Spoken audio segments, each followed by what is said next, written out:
nanti di dalam perawatannya akan diarahkan ke pembahasan struktur gitu. Nantinya supaya LSG gitu akan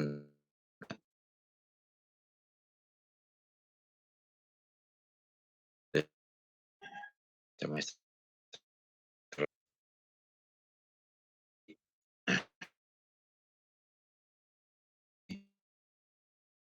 ini bagi yang Recording in progress. mungkin bagi yang dari prodi bangunan gedung atau D3 bangunan gedung, sebagian sudah ada yang disampaikan oleh Bapak gitu kan ya, eee terutama untuk poin 2 sampai 4. Nah mungkin, eee, nanti di dalamnya akan ada mengenai tugas-tugas yang setidak-tidaknya memperdalam dari tugas sebelumnya ya. Jadi kalau hanya, pengenalannya saja, eee, nanti kita lewati saja ya di dalam materi 2 sampai 4 itu. Jadi pembahasannya agak lebih detail supaya, tujuan dari metode pelaksanaan dari bangun gedung itu setidak-tidaknya ya bisa di dibayangkan gitu ya. Nah, nanti nyambung dengan poin kelimanya, itu masih berkisar tentang, eee, bagaimana melakukan, struktur ya, struktur dari suatu bangunan gedung. Nah, mungkin di dalam, eee, poin 5 itu ada beberapa elemen struktur, ya tidak hanya beton gitu ya, nanti akan digabung dengan, eee, baja gitu ya, dan nantinya akan diperdalam atau didetailkan lagi di poin ke-6-nya ya. Nah, sedangkan poin 7 dan poin 8 itu, untuk pekerjaan arsitektur gitu kan ya. Karena kalau dinding sekarang lebih cenderung, banyak menggunakan RCP gitu kan ya. Kemudian kalau lantai, ya dari dulu sampai sekarang prinsipnya ya pakai keramik, granit, atau marmer, tapi prinsipnya sama ya. Jadi diarahkan di dalam pembelajaran ini lantainya lantai keramik ya. Nanti bisa diganti dengan material-material yang lain, tetapi, prosedur pekerjaannya tidak jauh berbeda gitu kan ya, jauh berbeda. Nah ini tadi juga sudah disampaikan mengenai poin 9 itu, karena di kurikulum ini ya, di kurikulum 2016, jadi, apa sih, ada beberapa mata kuliah yang sebelumnya menjadi nama mata kuliah gitu kan ya, kemudian disebar ke beberapa mata kuliah, sedangkan mata kuliah yang tadinya ada menjadi tidak ada ya, jadi isinya itu disebar ya. Nah, salah satunya itu adalah mengenai perawatan dan perbaikan, jadi masuk ke dalam mata kuliah ini. Nah, sementara kurikulum TPG ini kan sudah berubah lagi ya kemarin sewaktu diakreditasi, jadi sekalian dirubah lagi, jadi banyak mata kuliah yang berubah nama gitu kan ya. Apalagi sekarang MBKN itu, jadi banyak mata kuliah yang dilebur di gitu kan ya, dengan SKS-nya agak agak agak ya, agak besar. Nah ini mengenai perawatan dan perbaikan JG,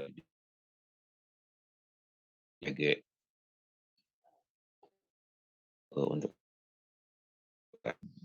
data Anda masih menggunakan yang 2016 ya. Jadi, perawatan perbaikannya masuk ke mata kuliah ini gitu kan ya. Kalau nanti angkatan di bawah Anda ya mungkin sudah tidak ada lagi, materi yang poin 9 ini ya, karena sudah ada mata kuliah tersendiri kan ya. Nah ini mengenai, materi yang akan disampaikan ya, mungkin sebagai catatan, poin 9 itu butuh beberapa kali pertemuan ya, eee, yang akan disampaikan oleh Pak Heri. Mungkin, awal-awalnya bisa juga disampaikan oleh Bapak ya sebagai pengantarnya, nanti untuk detailnya akan disampaikan oleh Pak Heri Kasyanto ya.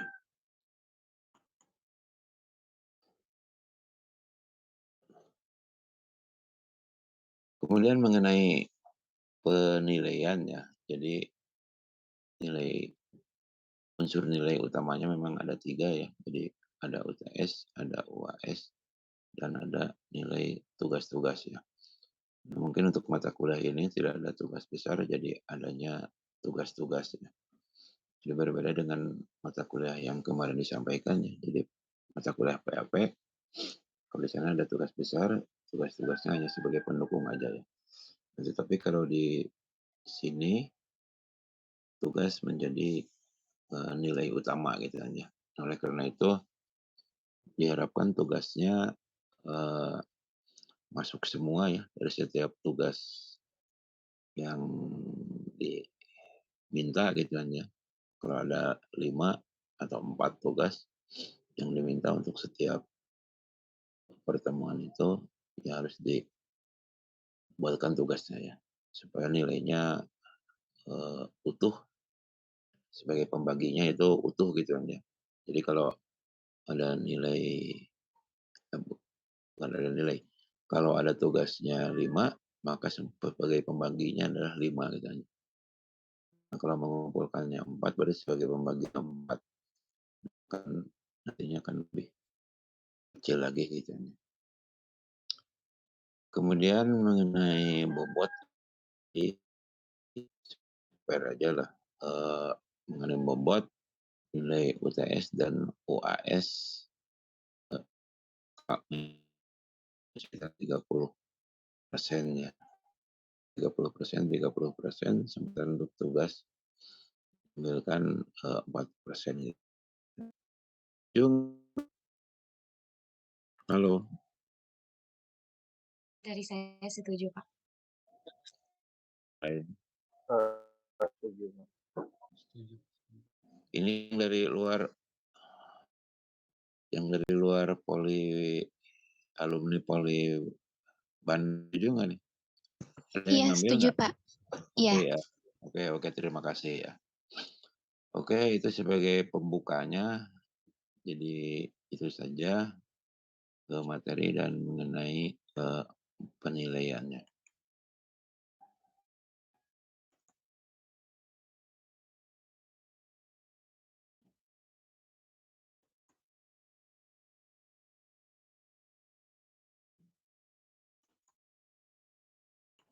Saya lanjutkan ke materi selanjutnya. Ini sebagai materi pembuka dulu ya, nanti ada lagi kalau keburu waktunya, ada yang satunya lagi ya, untuk supaya seragam dengan, eee, apa sih, kelas reguler itu ya, untuk mengejar ketertinggalan. Apakah sudah terlihat di layar monitor? Sudah terlihat, Terlihat, Pak. Pak. Oke.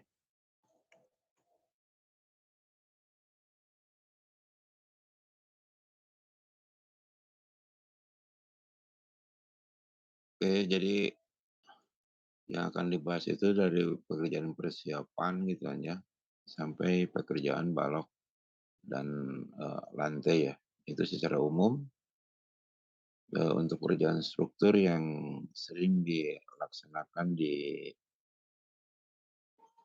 bangunan gedung gitu aja. Mungkin untuk kolom, termasuk juga dengan, shear wall-nya ya.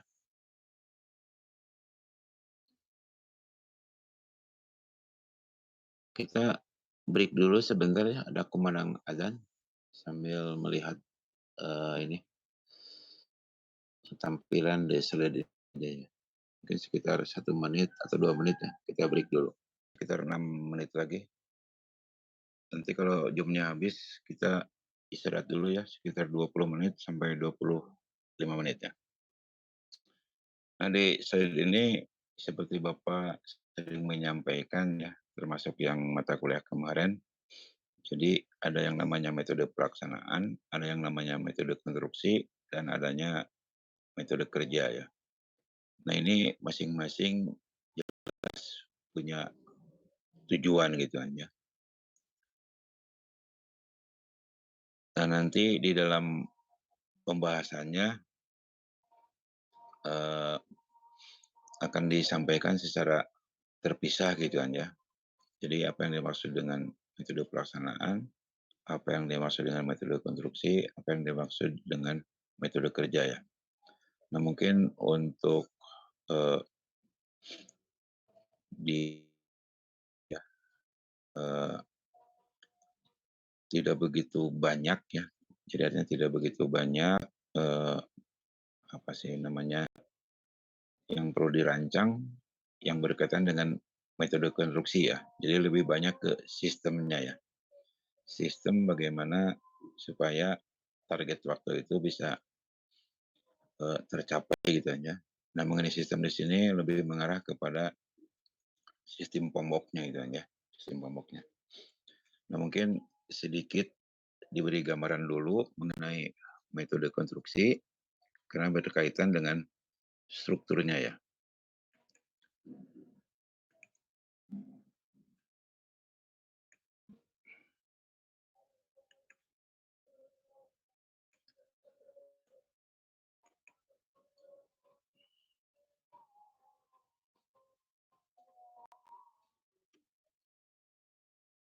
Nah, ini mungkin eh, dari prodi gedung mungkin masih ingat ya pelaksanaan basement, basement dengan metode top down, di mana untuk struktur bawahnya itu menggunakan metode king post gitu kan ya. Nah, ini sebagai gambaran bahwa elevasi di ground level ya, jadi di bagian tanah, jadi daerah sini gitu kan ya. Nah, ini sebagai ground ground levelnya ya. Jadi yang atas itu sudah kelihatan ada scaffolding-nya, sementara yang bawah itu masih berupa tanah, tetapi sudah ada pondasinya ya, pondasi bor pilenya, tinggal menggalinya gitu kan ya, menggali. Nah, jadi metode top down itu pelaksanaannya bersamaannya ke atas maupun ke bawah. Nah, di bagian ini sengaja dibuat apa sih, belum disambungkan ya antara lantai di sisi kiri dengan lantai di sisi kanan. Nah, itu tujuannya adalah untuk apa namanya ya, untuk mengangkut tanah ya. Nah, sementara elevasi elevasi tanah yang paling tingginya itu ada di daerah sini tanya, di daerah sana. Nah, ini sebagai gambaran umumnya. Nah, bagaimana metode konstruksi yang diterapkan pada pelaksanaan pembangunan ini kan ya. Ini kalau dilihat di slide ininya ya jadi seperti ini kan ya.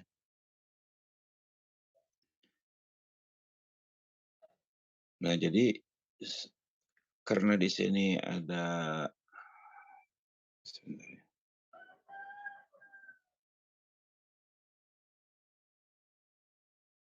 karena di sini ada pengangkutan tanah dari hasil galian-galian tanah yang ada di sekitar ini, maka struktur yang dilewati oleh dump truck itu akan berbeda dimensinya dengan struktur yang lainnya ya. Jadi untuk struktur-struktur yang ini akan berbeda. Tetapi perilaku dari akibat ini itu jelas akan saling terkait gitu ya. Nah, oleh karena itu di dalam merancang metode konstruksi yang ya, nah ini menjadi perhatian utama di dalam pelaksanaan bangunan gedung dengan metode top down seperti ini gitu ya. Nah ini zoom sudah mau habis. Jadi metode konstruksi bayangannya seperti ini dulu kan ya. Ini salah satunya ya. Jadi berbeda dengan struktur yang sebelah kanannya, tetapi akan punya dampak akibat dari proses yang sebelah kiri yang ada dump truknya ya. Nah kira-kira seperti itu ya pemahaman mengenai metode konstruksi di bangunan gedung ya.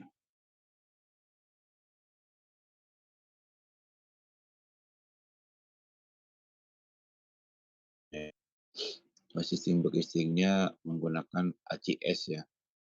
ACS itu singkatan dari Automatic Climbing System gitu kan ya. Jadi kalau mau mengejar dinding itu cetaknya kalau cetakannya setelah dibongkar untuk naik ke tingkat berikutnya itu tinggal pijit tombol gitu kan ya. Itu akan naik dengan sendirinya ya. Nah, sistem ACS banyak digunakan di pembangunan-pembangunan jembatan gitu ya, untuk pilarnya ya, yang sangat gitu ya. Jadi kalau di bangunan gedung, sekali lagi bahwa metode konstruksi eh, jarang gitu ya, yang sering digunakan. Nah, sebagai hasil akhirnya bahwa metode konstruksi itu hanya di jadi strukturnya akan menjadi kuat. Karena apa? Karena di dalam itu ada beban-beban tambahan. Jadi kalau setelah bangunannya maka itu jadi tidak ada eh, yang berkaitan dengan eh, metode konstruksi ya. Yang dijelaskan tadi.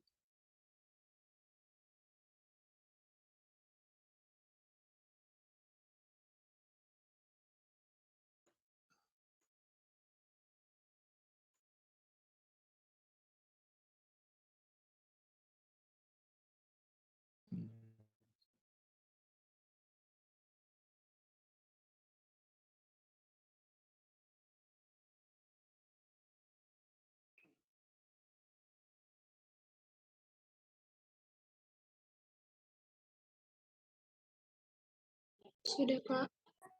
Oke, terima kasih.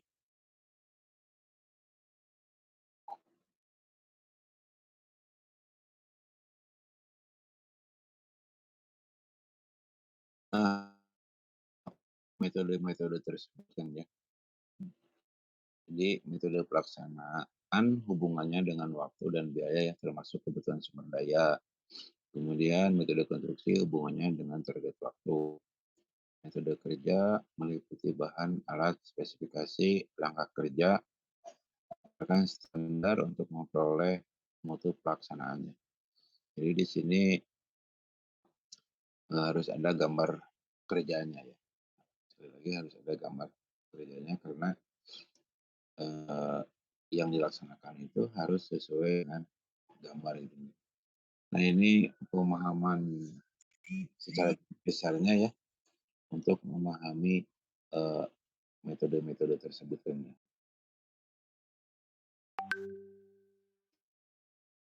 Jadi kalau ada judulnya metode pelaksanaan, kemudian di pembahasannya hanya cerita saja gitu, nah itu kategorinya menjadi metode kerja gitu kan ya. Nah, metode pelaksanaan itu output-nya ada waktu, kalau biaya biasanya tidak dimunculkan ya di dalam, eee, dokumen-dokumennya itu. Jadi ada waktu, ada kebutuhan sumber dayanya ya. Jadi kalau mau menggali, jumlah alatnya, ada jumlah, peralatannya, kemudian sumber daya apa gitu. Nah, itu kalau hasil rancangan dari metode pelaksanaan. Nah, kaitan dengan, eee, mata kuliah ini, jadi akan lebih dititik beratkan kepada metode kerjanya ya. Nah, sementara untuk metode konstruksi dan metode pelaksanaan, akan menjadi pendukungnya saja, lebih pada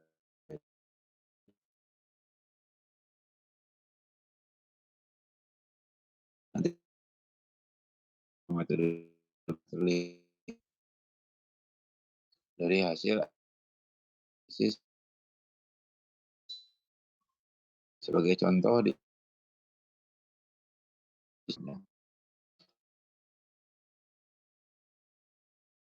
dari prosesnya tidak sampai hitungan sumber.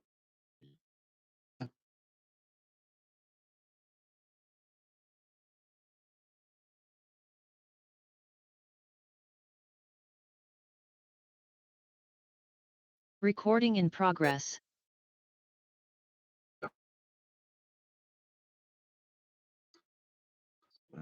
Itu cenderung, aplikasinya cara-cara melaksanakannya.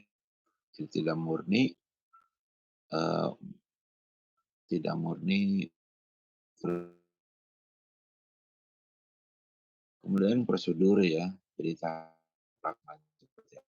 Karena kalau ada yang terlewat gitu kan ya, di dalam prosedur itu, ya tentu saja hasilnya, eee, akan gagal gitu, akan gagal.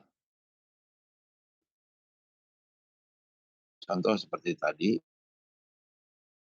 bebannya kalau dianggap beban apa sih, terpusat akibat dari roda saja gitu kan ya, itu kan tidak ini, tidak apa namanya, tidak hanya ya, mungkin telat. Nah, jadi prosedur-prosedur seperti itu harus dilaksanakan dengan baik gitu ya, termasuk dengan, penggunaan standarnya gitu. Jadi di sini untuk mencegah kegagalan struktur dan kecelakaan kerja ya. Jadi dump truck yang lewat di sana itu kan sudah ada standar-standarnya gitu, standar, pembebanannya ya. Kemudian berkaitan dengan inovasi teknologi jelas itu, karena metode konstruksi itu, menjadi berkembang itu karena adanya inovasi teknologi gitu kan ya. Jadi kalau di dalam manajemen yang berkembang struktur yang berkembang adalah realnya. Kalau udah hitung-hitungan strukturnya ya juga sih seperti itu, tapi materialnya yang berkembang ya. Kalau di manajemen, metode konstruksinya yang berkembang.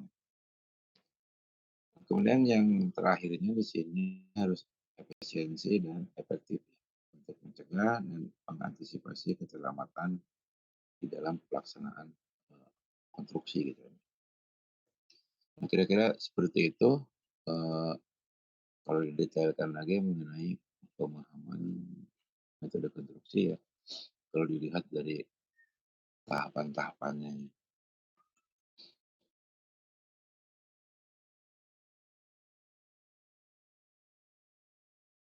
Dan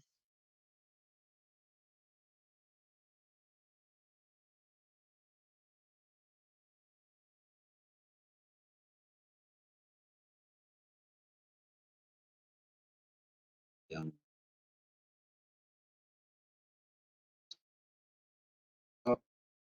bisa Bisa, Pak.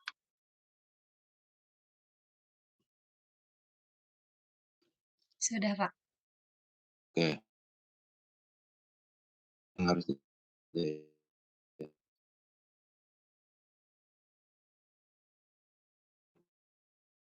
baik, kita lanjutkan kembali. Nah, bisa cek itu.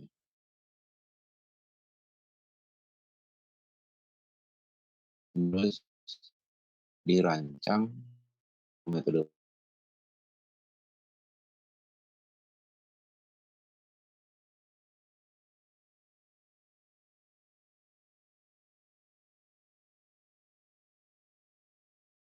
Recording in progress. fasilitas ya.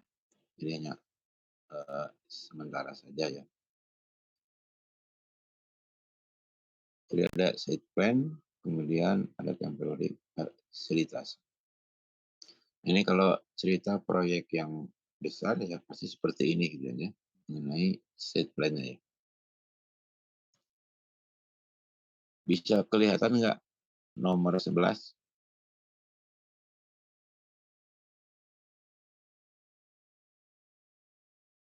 Halo, bisa Bisa. Nomor Washing 11 Bay. itu washing bay. itu tujuannya untuk apa?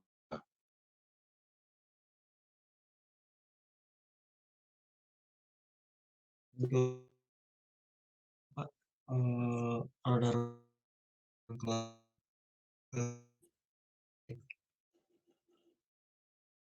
Keluar dan masuk keluar ya. Jangan salah ya. Ini sangat penting aja nanti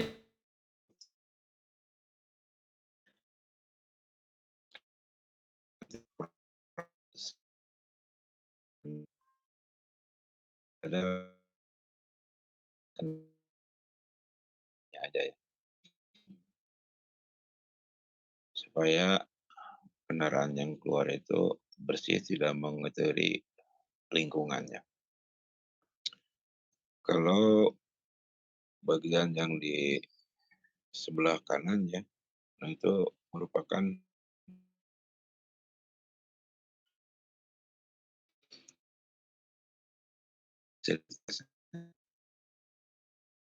ada kantin dan segala macamnya yang ini kan ya. Kemudian nomor 13 apa?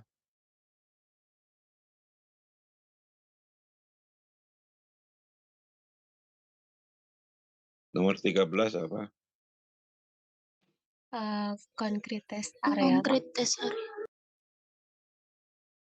Untuk apa itu tujuannya?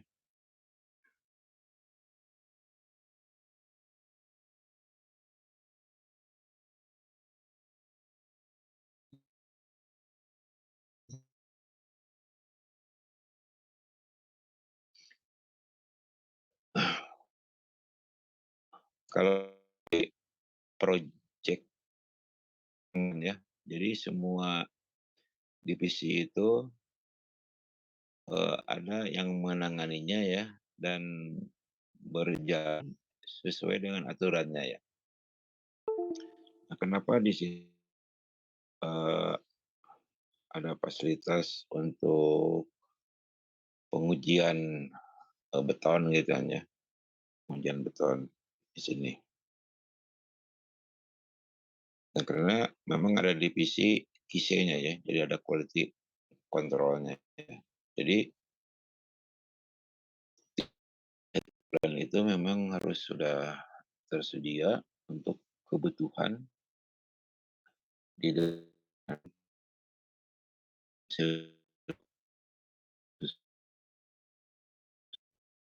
kita itu ya, eee, hasil-hasil menjadi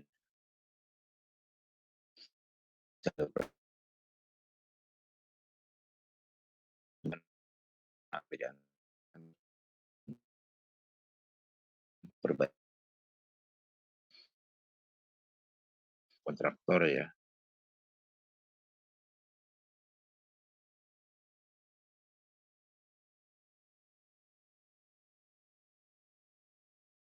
Jadi Recording in progress. ya,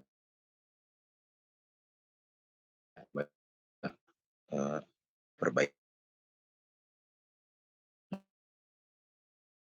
dari yang tadi jadi 13 ada posisinya di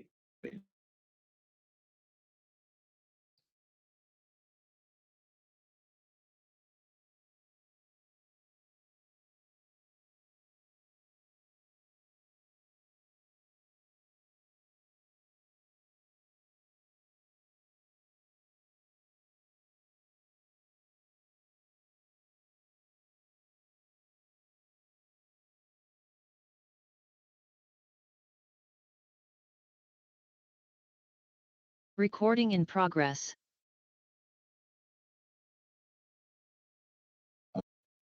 Deceit plan ini menceritakan apa ini?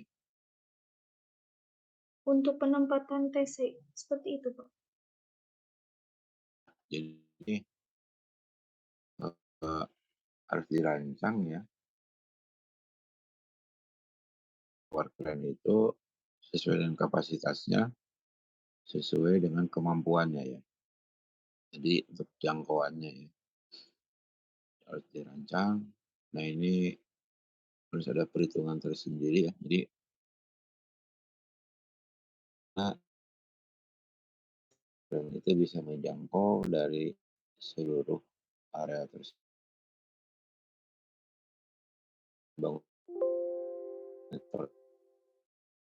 Dia akan lebih dari, nah ini merupakan bagian dari metode. Kenapa tower crane-nya di sini harus ada berapa nih, 1, 2, 3, 4, ada 5 tower crane gitu kan.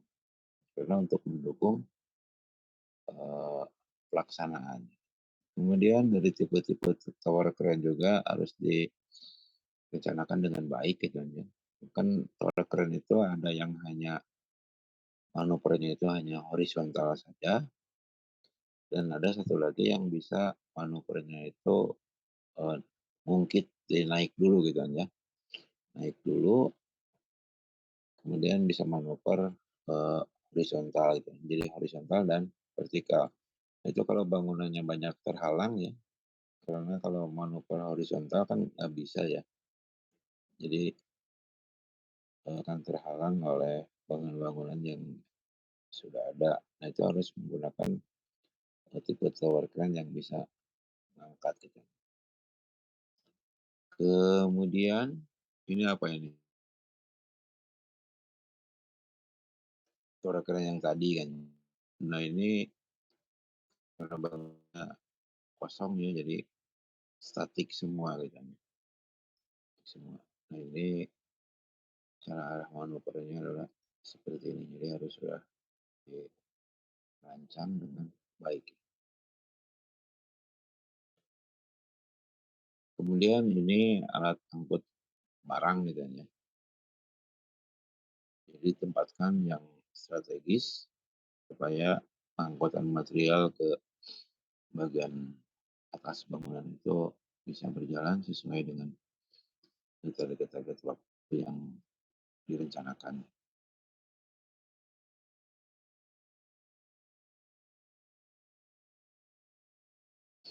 Ini ini untuk rancangan apa ini?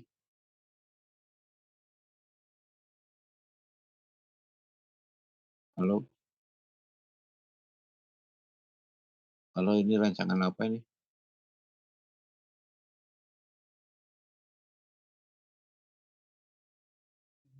Masih belum Pak. Saya Iya, untuk buat rancangan. menyebarkan beton di Coba yang jelas, lantai. yang jelas. Yang jelas untuk apa?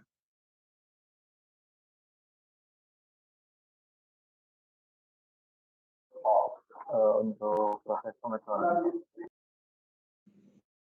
Mas Salman apa Mas Salman? Untuk proses pengecoran. Oke, yang lainnya gimana yang lainnya?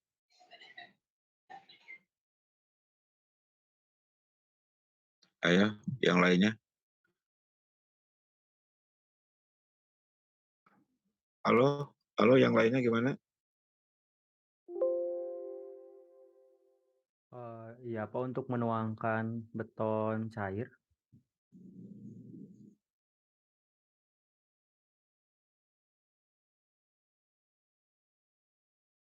Nah, terus pertanyaan berikutnya, kenapa pakai iya? Ini kalau di lapangan bisa disebut, sering disebut juga pompa kodok ya. Kenapa menggunakan ini? Untuk mempercepat progres pengecoran, Pak. Gimana? Untuk mempercepat progres pengecoran, Pak, supaya lebih cepat, efisien.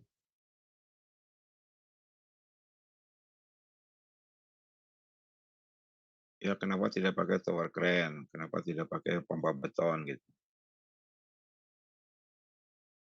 Ada alasannya nggak? Kalau misalnya pakai concrete pump tuh aksesnya susah. Terus nanti bangunannya tuh bakalan terus naik ke atas. Jadi kalau pakai PCB itu lebih mudah.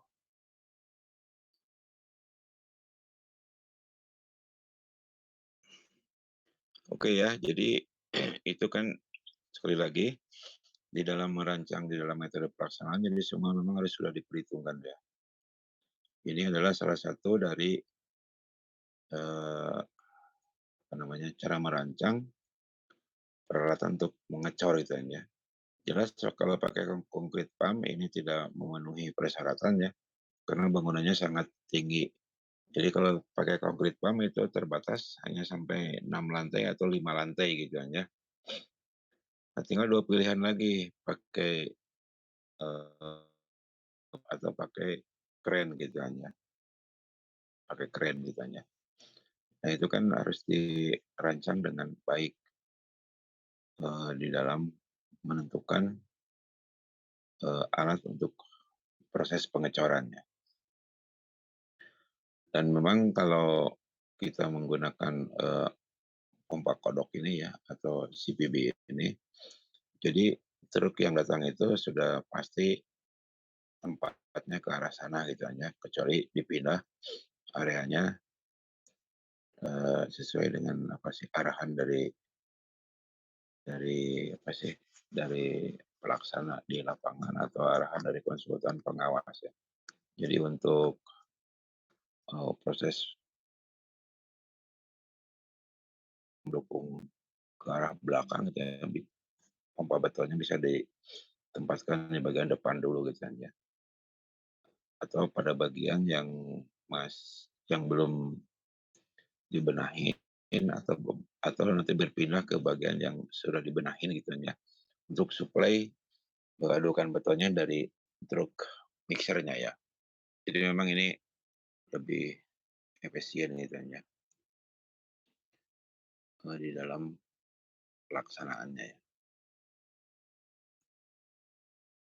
Nah ini ada yang nyebutnya milestone schedule ya. Ada juga yang master schedule ya. Nah memang untuk proyek-proyek besar harus ada yang namanya jadwal secara lengkapnya ya, sebetulnya. Ini disebut dengan master lah gitu ya. Bisa juga dengan milestone ya.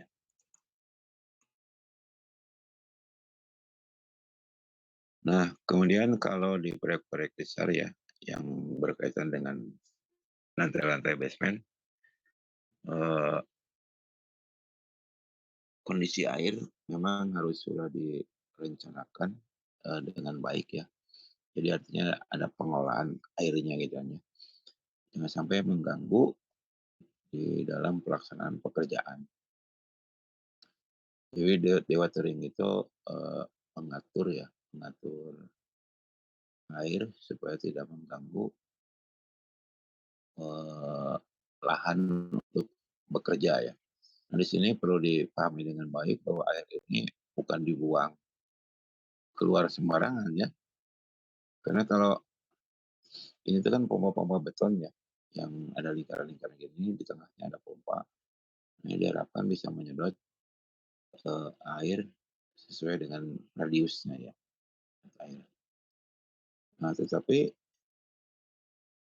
air itu tidak boleh, apa namanya ya, tidak boleh merusak lingkungan, dimasukin lagi ke lahan-lahan di luarnya ya, misalkan di sini atau di sini, di sini. Jadi setelah disedot itu dikeluarkan lagi dan masuk lagi di lingkungan proyeknya ya. Jadi bukan dibuang ke saluran pembuang ya, itu enggak. Jadi prinsipnya dewatering itu adalah untuk mengamankan.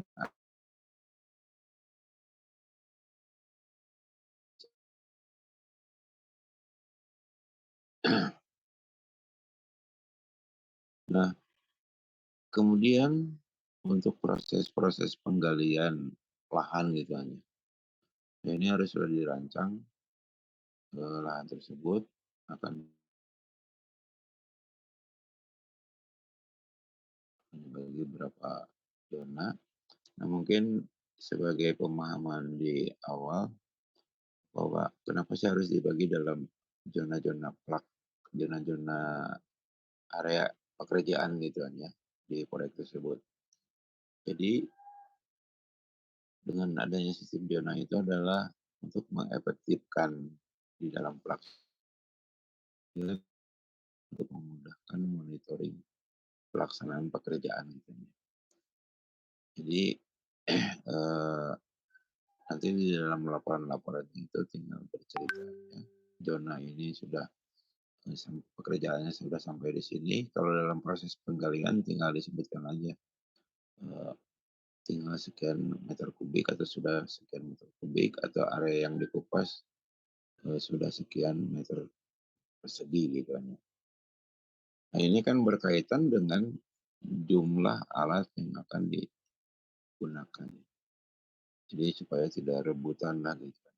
Jadi kalau sudah dibagi dalam zona dan zonanya dikerjakan, bersamaan misalkan zona 1, 2, 3 misalkan dikerjakan secara bersamaan, di mana alat beratnya juga akan bekerja secara bersamaan gitu kan ya. Mungkin setelah itu yang digarap adalah zona 4 dan zona 7 gitu kan ya, untuk periode berikutnya. Sementara zona, 5 dan 6 akan dikerjakan terakhir. Atau bisa juga di dalam urutan atau tahapan-tahapan di dalam pelaksanaan bisa dilaksanakan, eee, sekaligus gitu ya. Itu harus dirancang dengan baik.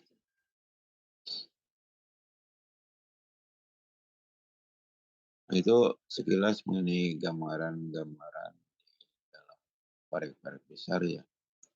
Nah, sekarang beralih bagaimana, eee,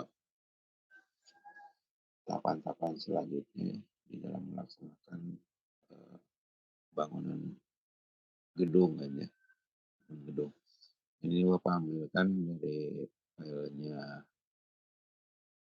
ke proyek UI ya. Mungkin bagi yang lulusan dari D3 Polbannya, ini sudah pernah Bapak sampaikan di mata kuliah PKG ya. Jadi, bangunan ini memang tidak bisa dilaksanakan dalam satu kali pengecoran ya, ataupun, apa sih namanya ya, dalam satu tahapan pelaksanaan sekaligus, jadi harus dibagi dalam beberapa tahap gitu kan ya. Nah, file ini nanti di akhirnya akan ada tugas gitu kan ya, akan ada tugas supaya lebih memahami lagi bagaimana menerapkan metode pelaksanaan. Nah, mungkin di dalam tugas itu ada sedikit berbeda ya dengan apa yang sudah disampaikan di program D3.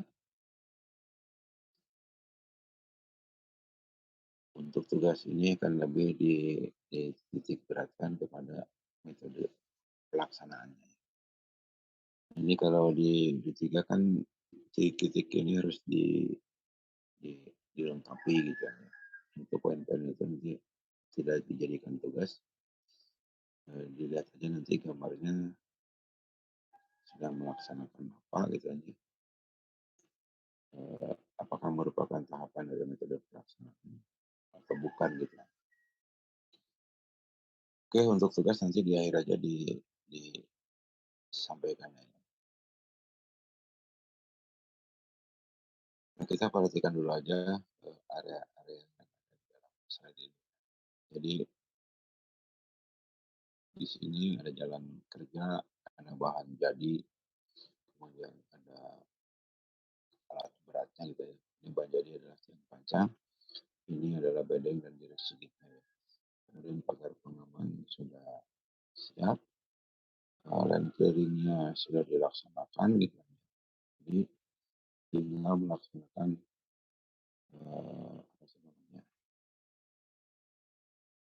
pelaksanaannya ya. Tinggal melaksanakan pelaksanaannya. Nah, ini bahan jadi sudah dikirim.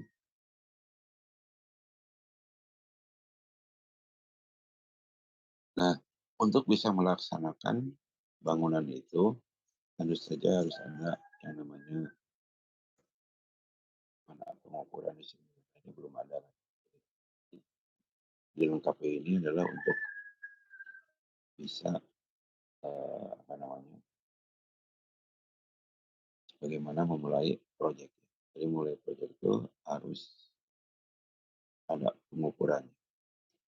Nah, pengukuran biasanya untuk menempatkan bedeng ini dan menempatkan pagar-pagar pengaman ini ya, supaya apa yang diukur itu lahannya sesuai dengan data proyeknya ya. Jadi areanya itu luasannya sesuai gitu. Kemudian tujuan dari pengukuran itu untuk menentukan koordinat-koordinatnya, koordinat-koordinat dari bangunannya. Ini kalau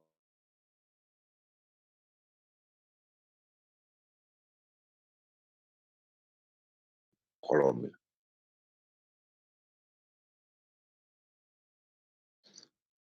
Ini kalau file cap-nya adalah seperti ini gitu.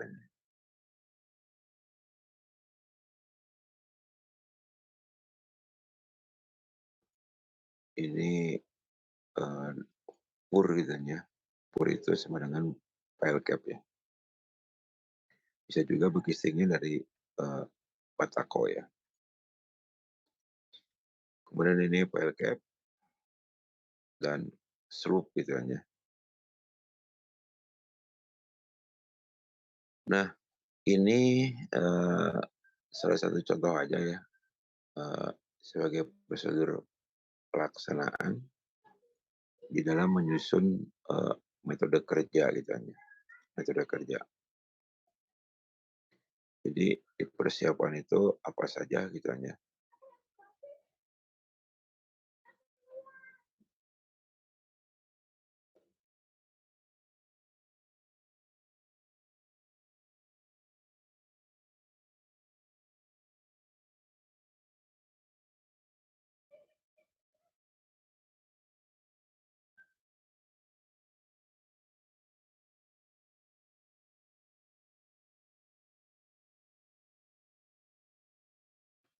Kalau di layar monitor ininya slide-nya prosedur pelaksanaan bukan?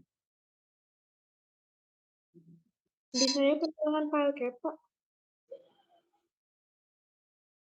Bukan prosedur pelaksanaan ya? Sebentar ini Bukan, nge-hang Pak. kayaknya.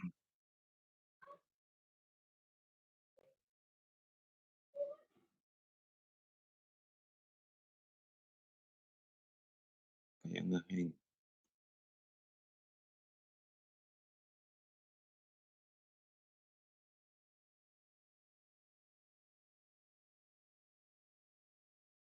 Oke, ini file cap dan telapak. Ini yang file cap-nya ya. Jadi backcasting bisa dari batu bata, batako atau kayu ya. Ini pur atau file cap ya. Berikut dengan slope-nya ya. Nah, ini bisa file cap.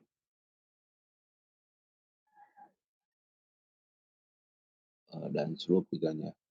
Nah, ini mengenai penghilangan kolom ini tergantung dari perencanaan. Ada yang hanya berupa stack aja, di mana kemunculan dari permukaan ini itu hanya 40D ya, dari permukaan permukaan lantai itu hanya 40D ya. Ada yang langsung untuk satu lantai gitu. Kalau 2 lantai jarang ya. Kecuali untuk lantai-lantai di atasnya ada yang per 2 lantai, ada yang per 1 lantai.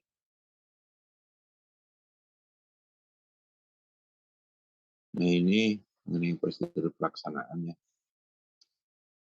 Jadi di dalam persiapan itu apa yang harus dilakukan ya. Jadi harus paham mengenai spesifikasi, kemudian ada gambarnya ya. Gambarnya harus yang berstatus PowerPoint ya, supaya bisa dibedah ke dalam subdrawingnya. Ya. Sehingga di dalam menyiapkan gambar-gambar kerjanya ya, atau subdrawingnya ya. Kemudian di sana siapkan bahan. Bahan itu apakah bahan untuk diproses atau bahan jadi gitu ya. Bahan jadi itu bisa berupa tiang pancang. Kemudian tenaga kerjanya seperti apa gitu ya. Komposisinya atau kelompoknya. Kemudian alat yang akan digunakan itu berapa set gitu ya. Kemudian di dalam pelaksanaannya ya, masing-masing dari kegiatan itu memang harus dibuat metode pelaksanaannya.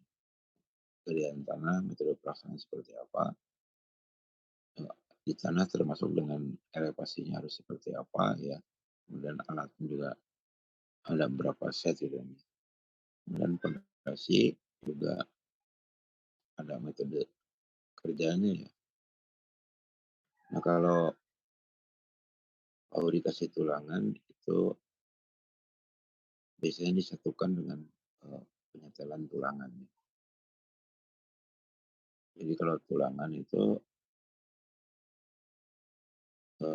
biasanya metode kerjanya sampai terpasang. Fabrikasi dan steel backcasting biasanya hanya menyetel backcasting saja ya. Fabrikasinya tidak menjadi satu kesatuan di dalam metode kerja ya. Nah, kalau pengecoran dan pemadatan itu satu paket ya, dia tidak bisa dipisah-pisah. Jadi itu merupakan metode kerja untuk pengecorannya. Sedangkan pemadatannya ada di dalamnya ya. Termasuk nanti perawatannya ya. Perawatan. Jadi satu paket dengan pengecorannya. Jadi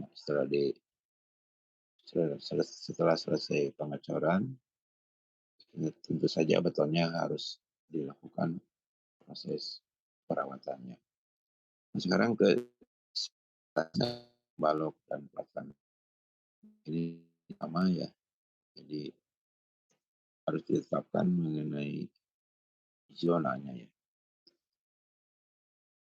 Nah, mungkin sebagai gambaran ya, sebagai gambaran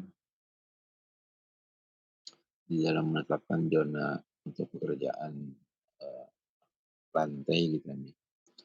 Ini kalau waskita karya gitu kan ya, itu luas rantainya per berapa, per 400 meter persegi gitu kan ya. Kalau PP itu berkisar, eee, sekitar 100 meter kubik rumah betonnya. Nah, itu kalau dikerjakan, dalam satu hari itu di jam kerja efektif, di jam kerja efektif. Jadi bukan di jam kerja normal, tetapi di jam kerja efektif. Jadi jam kerja normal dikurangi dulu 1 jam istirahat, jadi tinggal 7 jam nih. 7 jam itu bukan jam kerja efektif, tetapi masih kotor gitu kan ya. Karena apa? Karena di dalam melaksanakan pekerjaan itu tentu saja harus ada yang namanya persiapan. Persiapan itu membutuhkan waktu gitu. Kemudian di akhir pekerjaan tentu saja itu pun,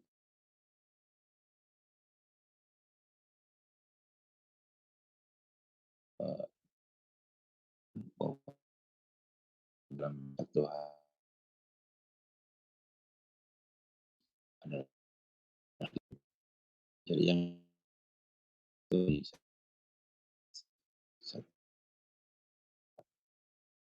siap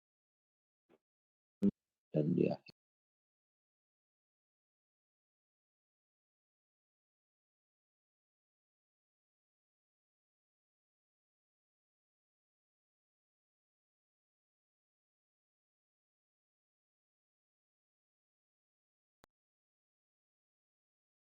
mulai sistem cetakan kolom. Jadi kemarin sudah disampaikan ini 4 jam di pemasangan seperti ini, berbentuk L, bentuk cetakan seperti ini, ada sisi dalam dan sisi luar. Kemudian kalau dipasangkan seperti ini, kalau dilihat dari segi biayanya ya, segi biaya, ini berdasarkan data tahun 2000 ya, waktu pembelian peralatan di lab sipil kita ya. Jadi yang diberi kuning itu adalah untuk, keperluan kolom tadi gitu kan, pengerjaan kolom tadi. Ini yang kuning di bawah itu base plate untuk S, aspal untuk yang menahannya ya, itu yang di bawahnya, jadi yang ininya nih, jadi yang di bawah ini RS-nya ini base plate-nya ada di sini ya.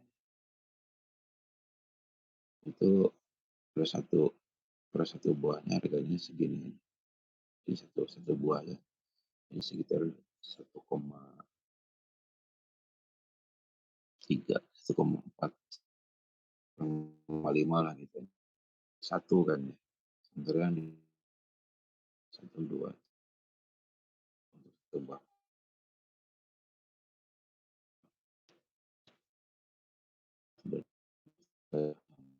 Belum ini, welder ini harganya berapa?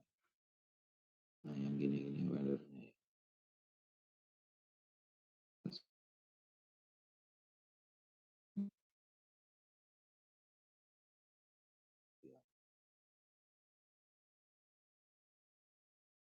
Jadi yang ini. Kalau kolom seperti ini ada 1, 2, 3 dikalikan 2, 6. 6 kali harganya segini sekitar 12 jutaan. Belum girder yang lebih dari 3 meter itu di atas 2 jutaan kan untuk satunya. Nah, jadi sekitar 100.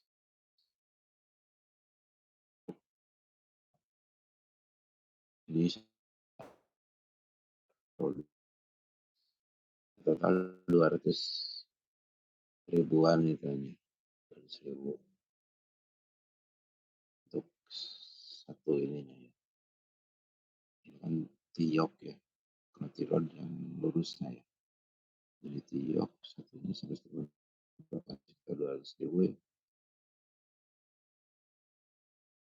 Kalikan 6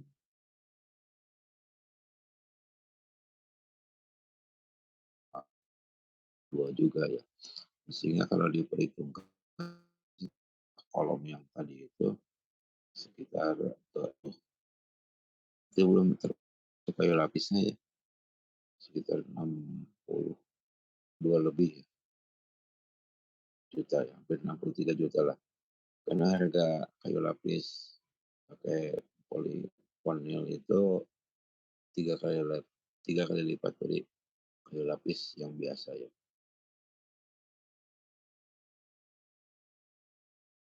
Nah, ini kalau sewa ya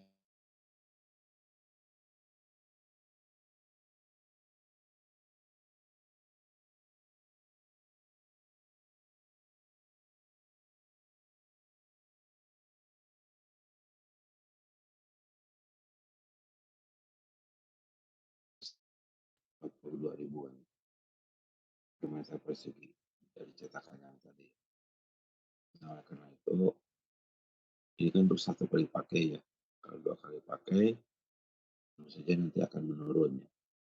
Cuma di sini harus diingat bahwa biaya logistik yang bisa dikurangi itu untuk sekian kali pakainya itu harus dipilah-pilah ya. Jadi tidak semuanya bisa dibagi sekian gitu. Terus pilah-pilah mana yang bisa digunakan sekian kali pakai, mana yang tidak bisa digunakan sekian kali pakai gitu.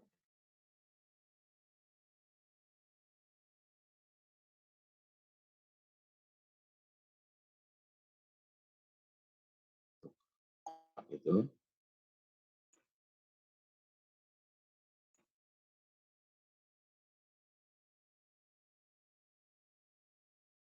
nah ini yang ditampilkan ini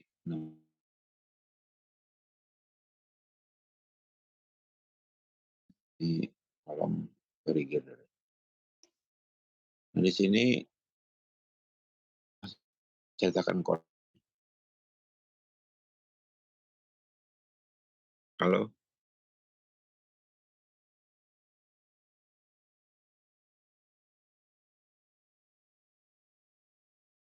Ada 7, Pak. Coba yang pasti ada berapa? 7, Pak. Kayaknya 8. Siapa yang bilang 8? 6, Pak. Rijal 8. Ayo, ada berapa?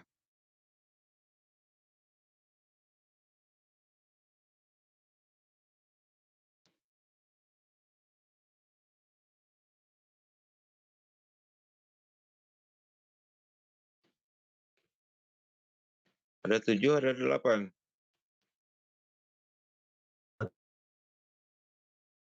Oke, bagian ini kan ya. Di bagian yang ada yang ditunjukkan sama kursor ya. Oke, kelihatan? Ya, Pak, terlihat. Jadi ini ketutup ya. Ini ada 2 ya. Satu sebelah sini, satu lagi sejajar dengan ini ya. Oke, ada 8. Pertanyaan berikutnya, kenapa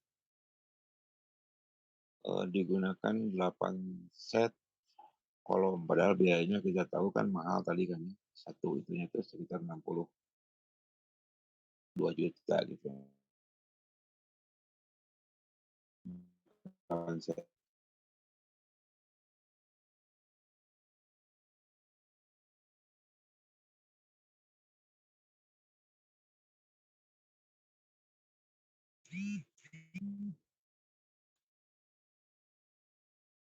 Ayo, Meliana bisa menjawab, Meliana? Ada 8, Pak. Iya, kenapa digunakan 8? Kenapa tidak digunakan 2 atau 4 gitu?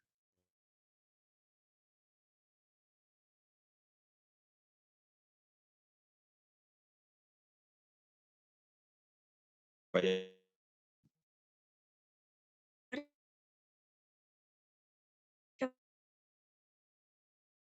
iya kalau dibuat sebanyak-banyaknya kan memang untuk mempercepat, tapi kenapa dibuatnya 8 gitu.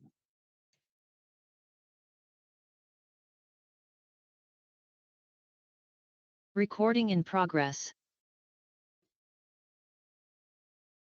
Mas Rapi, gimana Mas Rapi?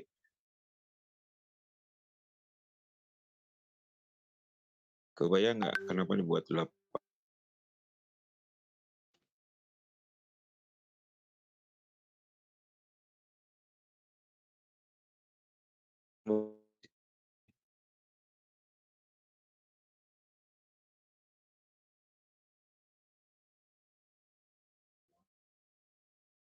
Biar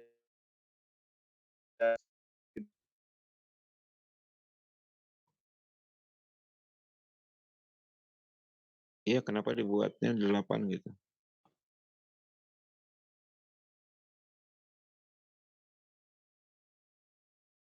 Kalau belum kebayang, lanjut ke Mas Rijal. Pak, coba izin jawab Pak. Mungkin Iya, sebetulnya yang 2BI itu Pak. ngejar apa?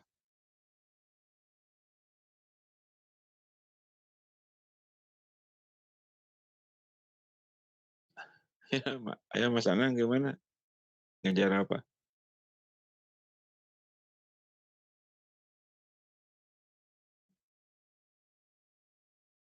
Belum kebayang.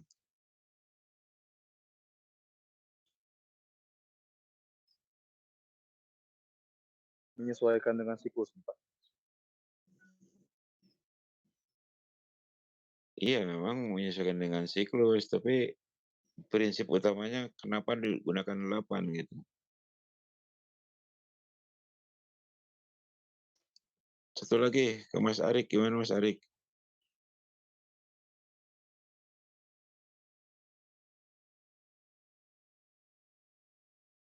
Halo Mas Arik?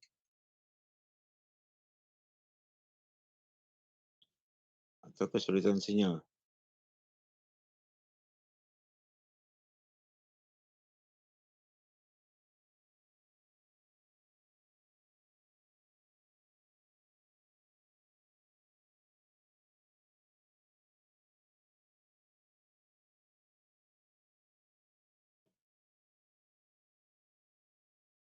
Ada Dinar? Dinar ada?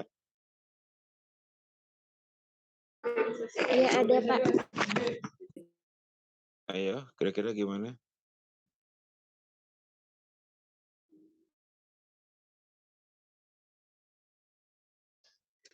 Maaf masih belum kebayang Pak. Belum kebayang ya.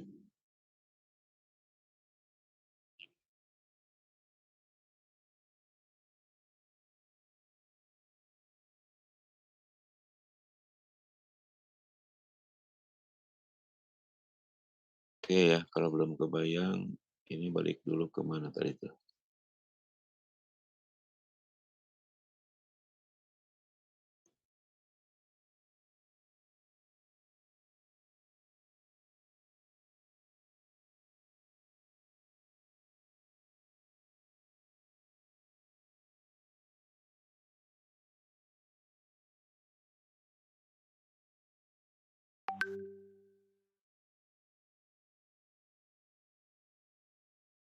Oh, yang di Banajar kemarin ya.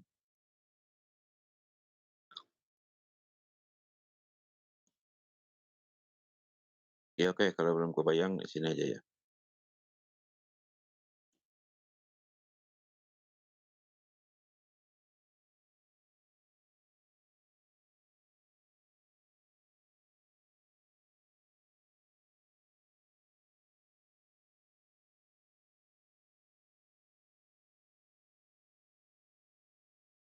Tadi disebutkannya sama Mas Rafi, untuk menyesuaikan dengan, eee, siklusnya gitu kan ya, menyesuaikan dengan ya. Nah ini di dalam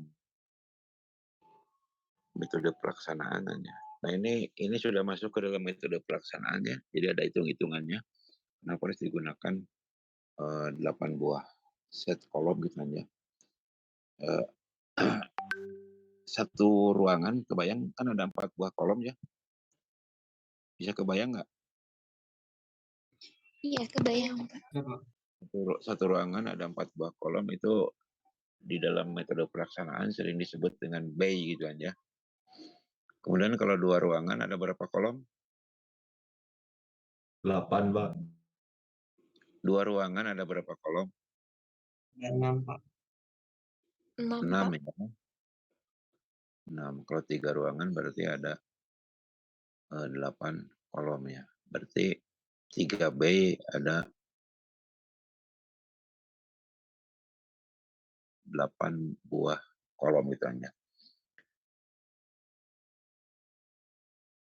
Nah, di dalam pelaksanaan karena untuk ngejar-ngejar target siklus gitu kan ya, jadi itu dihitung bahwa, eee, produksi kolom ya, yang tercor dalam 1 hari, karena kaitannya dengan siklus kan ya, nah itu harus 8 buah kolom. Jadi misalkan hari ini dicor 8 buah kolom, maka besoknya itu ya, jadi artinya setelah 12 jam dicor, maka cetakan kolom itu kan bisa dibongkar dan dipindah ke tempat yang lainnya gitu kan ya. Nah, maka yang 3 ruangan ini sudah bisa dimulai untuk pemasangan, bekisting balok dan plat lantai gitu kan ya. Nah, sehingga proses, bekisting balok termasuk dengan plat lantainya, maka bisa dimulai di hari ke-2 gitu kan ya. Nah, karena dengan sistem seperti ini, cetakan dengan sistem seperti ini, itu dari masang tulangan, kalau tulangannya dipabrikasi ya, masang tulangan, kemudian masang, bekisting, itu tidak lebih dari 2,5 jam ya, per satu set kolomnya. Nah, tinggal kebutuhan kebutuhan tenaga kerjanya mau berapa kelompok gitu ya, dari 8 set ini. Apakah cukup nggak dengan 2 kelompok? Jadi artinya satu kelompok mengerjakan 4 buah kolom. Bisa tercapai nggak sampai dicor, nantinya gitu ya. Jadi hari pagi-pagi dipasang, sore hari atau siang hari gitu ya, itu bisa dilakukan pengecoran gitu ya. Itu harus dihitung gitu ya, supaya kebutuhannya bisa terpenuhi. Kalau tidak bisa 2 kelompok, ya gunakan 4 kelompok gitu kan ya. Supaya apa? Supaya, eee, waktunya bisa bisa sesuai dengan target gitu kan ya. Nah itu mungkin untuk perhitungan kolom nantinya akan dijelaskan secara terpisah ya setelah, materi ini ada kan, eee, tentang kecepatan kolom gitu kan ya. Nah jadi, eee, kenapa dibutuhkan 8 buah kolom itu, memang intinya untuk mengejar, eee, waktu siklus. Nah, tetapi kalau kita bedah lagi secara detailnya itu, yaitu untuk memenuhi target waktu pelaksanaan supaya begisting balok bisa dipasang targetnya seperti itu ya. Jadi, 3 bay ini, sudah bisa dikerjakan. Nah, ini dalam arti kaitannya juga dengan panjang besi tulangan. Ingat panjang besi tulangan yang ada di pasaran itu kan panjangnya hanya 8 meter gitu kan ya. Maaf 12 meter. Nah, sebenarnya bentang-bentang secara umum itu 8 meter katanya. Nah, supaya besi tulangannya itu tertahan oleh begisting, dalam hal ini begisting balok, maka harus ada bay berikutnya gitu ya. Jadi harus ada 2 bay. Nah, makanya di dalam metode-metode pelaksanaan, bahwa cetakan kolom itu sering dijadikan rujukan, minimum 4 buah kolomnya. Nah, maksimumnya berapa tergantung dari kecepatan waktu siklus gitu ya. Nah, jadi kira-kira seperti itu penjelasan kenapa di sini dibutuhkan 8 buah kolom. Sementara di proyek yang lain itu hanya 4 buah kolom gitu.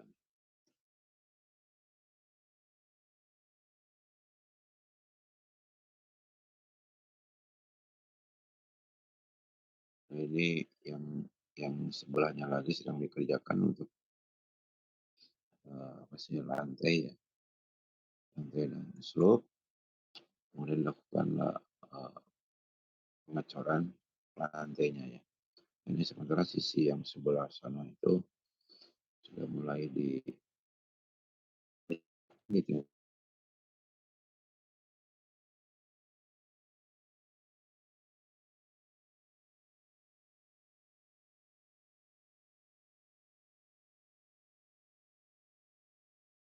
dalam ngecor slope.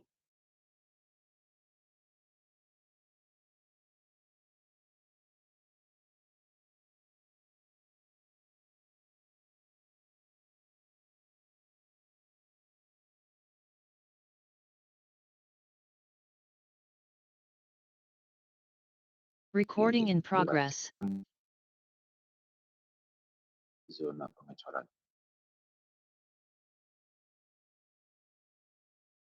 Nah, ini sudah dicor jadi ini kurang lebih gitu. Nah, ini sudah mulai kelihatan gitu untuk proses lantai satunya. Ini ke lantai berikutnya.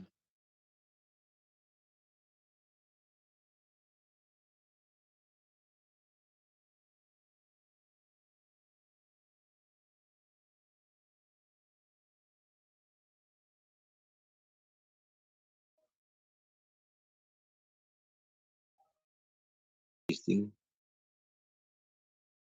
yang dirancang jadi dengan 2 tingkat existing. Begitu pula yang ini. Nah, mungkin ini Mbak Putri bisa di-screenshot. Sudah, Pak. Oke, terima kasih.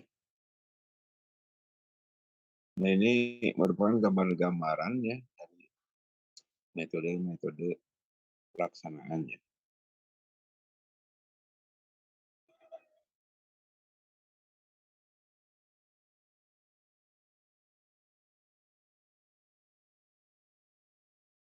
Ini kalau berlanjut ya seperti ini.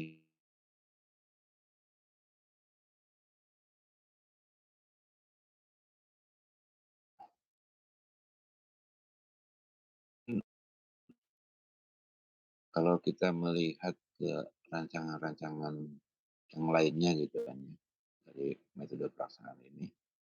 Jadi ada sistem zona, kemudian ada siklusnya gitu kan ya.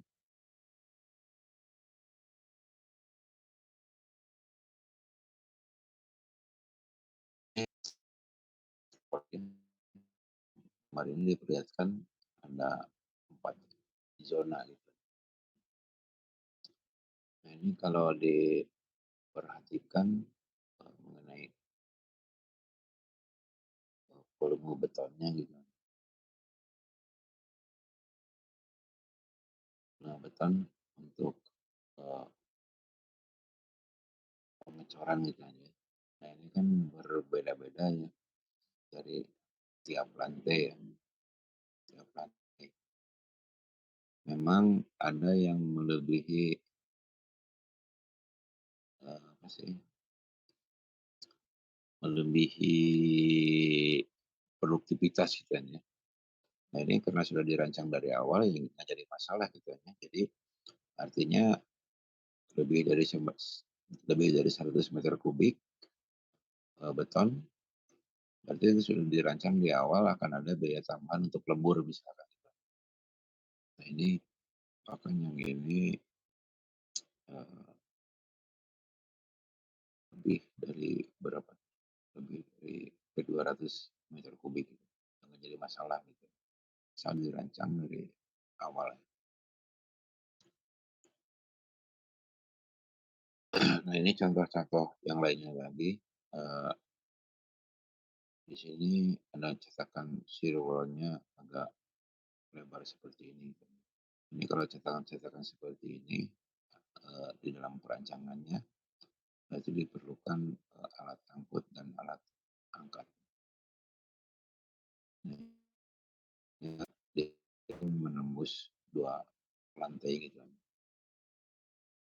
Jadi bukan per lantai, supaya lebih efisien jadi per 2 lantai.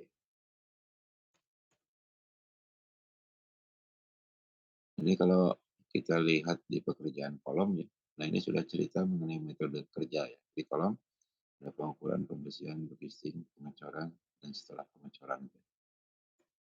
Nah, apa yang dilakukan di dalam pengukuran, nah itu markingnya ya. Marking, kemudian sepatu kolomnya, bagaimana, kemudian dicek mengenai posisi-posisi dari cetakan kolom itu supaya sesuai dengan koordinatnya ya. Jadi seperti ini, di pekerjaan pengukuran. Kemudian di pekerjaan pembersihan seperti apa gitu ya. Nah ini proses awalnya adalah seperti begitu, tulangan dipotong terlebih dahulu, jadi potong, dibengkok dengan ukurannya, kemudian di di nanti yang di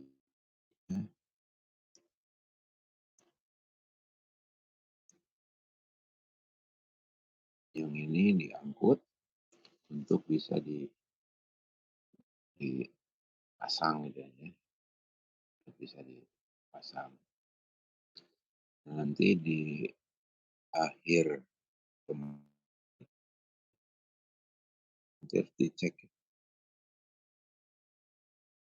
dicek mengenai jarak-jarak tulangannya yang terpasang ya, jangan sampai kelewat.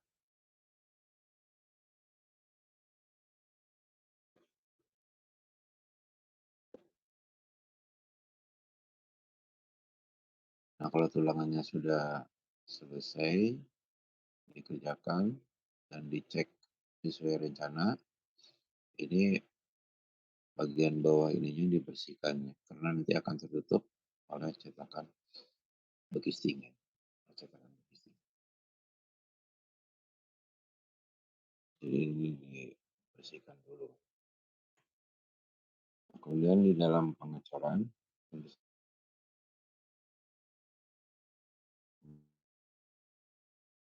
jadi menggunakan treadmill. Tapi sebelum dilakukan pengecoran, ini suhu betonnya dites terlebih dahulu ya, atau dicek jangan sampai melebihi 35 derajat Celcius atau 30 derajat Celcius, tergantung dari spesifikasi yang dicantumkan ya di dalam dokumen kontraknya itu.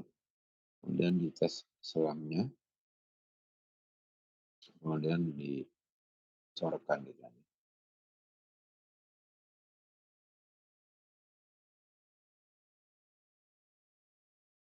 Nah, ini kalau sudah dicor ya harus dilakukan dirawat.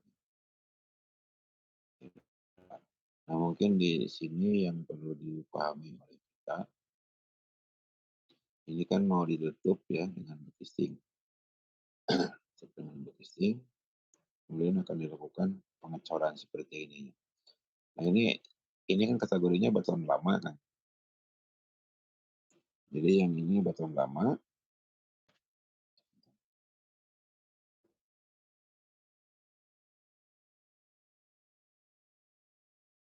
Jadi ini kategorinya beton lama, sedangkan kalau ininya dicor, nantinya itu menjadi beton baru kan. Di kolomnya kalau sudah dicor, menjadi beton baru. Nah, bagaimana hubungan di sini kan? Hubungan di sini supaya menjadi satu kesatuan. Nah, itu sebelum dilakukan di sebelum dilakukan pengecoran itu harus disiram dulu ya dengan cairan kalbon, namanya kalbon gitu. sebagai bahan perekat untuk menyambungkan beton lama dengan beton baru. Begitu pula untuk dibalok, gitu ya. Dibalok harus disiram dulu dengan cairan kalbon. Ada juga yang menggunakan cairan semen gitu kan ya. Nah, itu tidak dianjurkan ya kalau hanya cairan semen ya. Jadi yang dianjurkan cairan sesuai dengan peruntukannya, yaitu cairan karbon gitu. Nah, itu untuk menyambung beton lama dengan beton baru. Nah, mengenai pedoman atau standar sebagai acuannya, itu ada yang 40 jam, ada yang tapi kebanyakannya diambil yang 48 jam.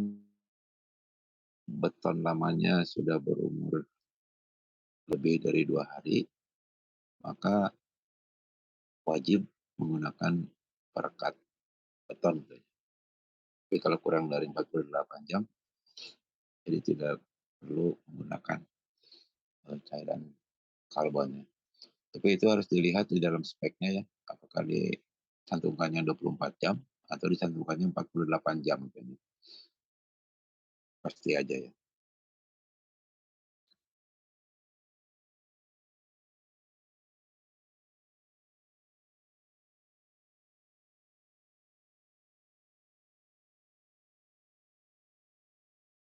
Ini bisa dihapus ini.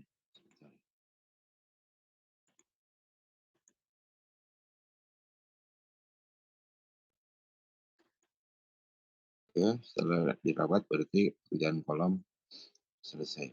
Sekarang ke bagian balok, ya prinsipnya sama ya. Jadi pengukuran, pasang bekisting. Kalau balok kan bekisting dulu ya, bukan besi dulu ya. Beda dengan kolom.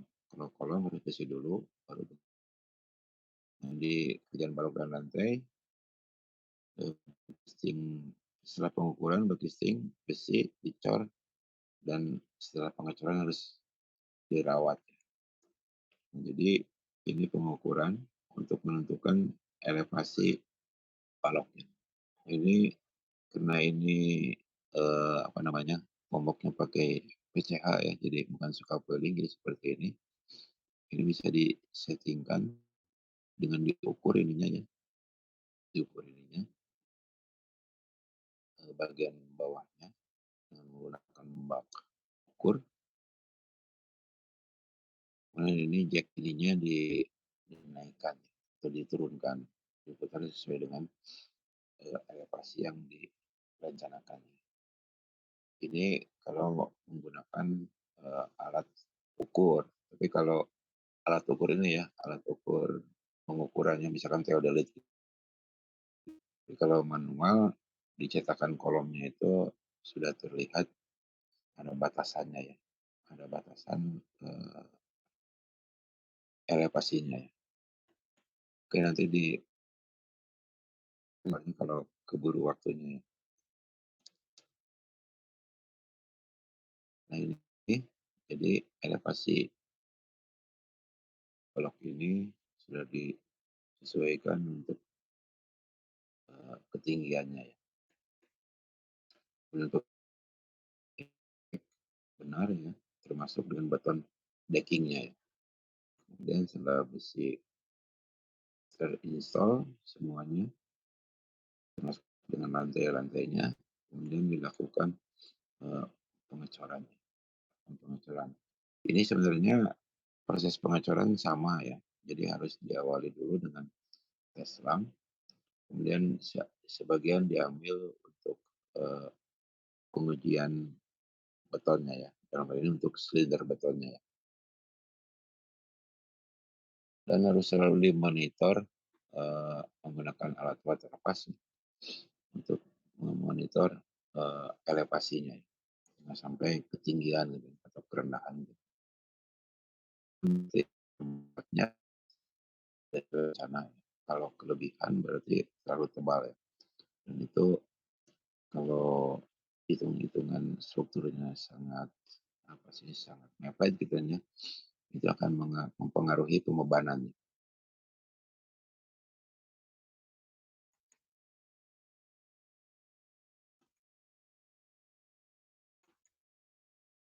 Nah, ini setelah dilakukan pengecoran, itu tentu saja harus dilakukan perawatan. Nah, mungkin ini yang bisa Bapak sampaikan di awal ya. Satu lagi Mbak Najar ya, yang ada tugasnya mungkin sudah pukul 5 lebih dari 21 menit gitu ya. Nah, mumpung ada waktu sedikit lagi, Bapak ingin menyampaikan yang ini.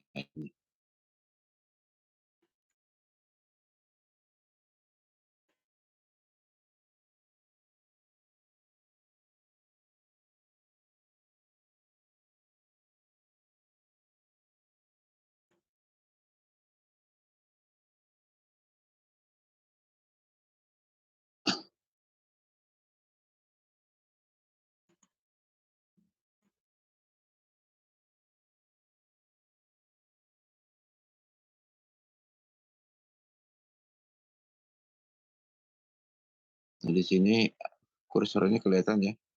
Ini di sini ada tandanya ya.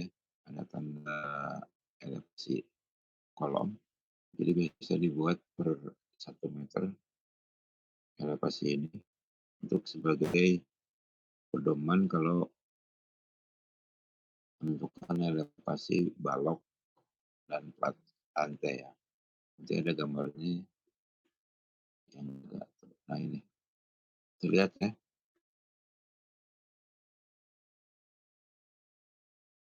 Kelihatan ya.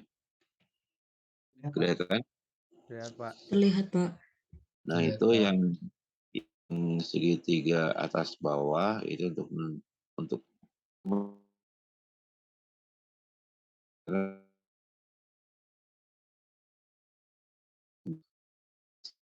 elevasi balok nantinya atau elevasi plat lantai. Nah ini kalau diukur secara manual ya. Tapi kalau kita menggunakan alat ukur, nah itu bisa dilakukan dengan bak ukur ya, dengan memutar-mutar jacknya di bagian atas. Nah kira-kira untuk pengukuran kolom seperti itu, sebelum diakhiri ada yang ingin disampaikan dulu nggak? Mumpung masih ada Zoom sekitar 20 menitan lagi.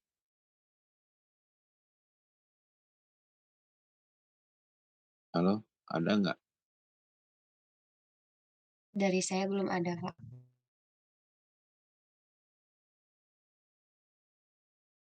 Ayo yang lain.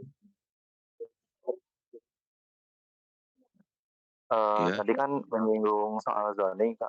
Kalau buat menentukan zoning itu ada batasnya nggak? Kayak misalnya dari 1/4 bentang atau setengah bentang dari balok atau di tengah-tengah kolom, Pak? itu nanti di pemutusan ya, di pemutusan memang harus melewati tumpuan ya.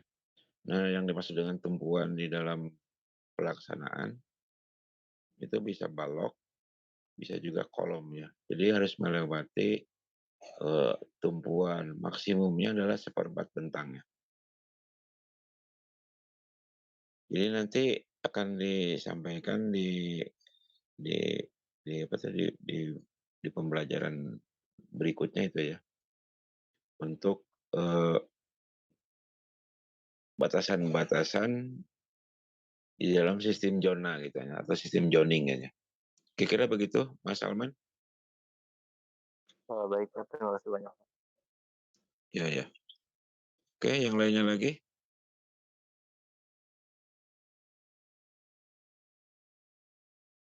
Ini Mas Dito.